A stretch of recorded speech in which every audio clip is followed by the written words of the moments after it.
সবাই বলে নেশা জিনিসটা ভালো না। হ্যাঁ, অবশ্যই নেশা জিনিসটা ভালো না, আমিও জানি।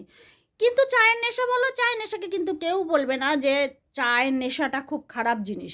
সকালবেলা ঘুম থেকে ওঠা থেকে শুরু করে পায়খানায় যাওয়া, এইদিকে তোমার রাত্রেবেলা ঘুমোতে যাওয়ার আগে পর্যন্ত চা চা চা চা, অফিসে যাবে চা, যেখানে যাচ্ছে চা, হসপিটালে গিয়ে দেখো চায়ের দোকানে ভিড়, এদিকে ওদিকে তুমি যেখানেই যাবে সেখানেই দেখবে চায়ের দোকানে ভিড়, লোকে পেপার পড়ছে, তাও দেখবে সঙ্গে হাতে আছে ভাঁড় বা কাপ চা, সেখানেও চা। আর আমার বাবা ছিল আলাদা লোক, সে তো তার তো কাপ ঠান্ডাই হতো না, সবসময়ই তার কাপ গরমই থাকতো, খালি কিছুক্ষণ বাদে বাদে চা। আর আমার মামা যখন আসতো না তখন বলতো, তোমার ভাই যে এসছে গো, চা করে দাও। আর আমার মামার বাড়ি তো কাছেই, আর আমার মামা কিছুক্ষণ পরে আবার বলবে, দিদি সত্যি জামাইবাবু চা খেতে চাইছে। প্রতি মুহূর্তেই আমার বাবার কখনোই কাপটা ঠান্ডা হতো না।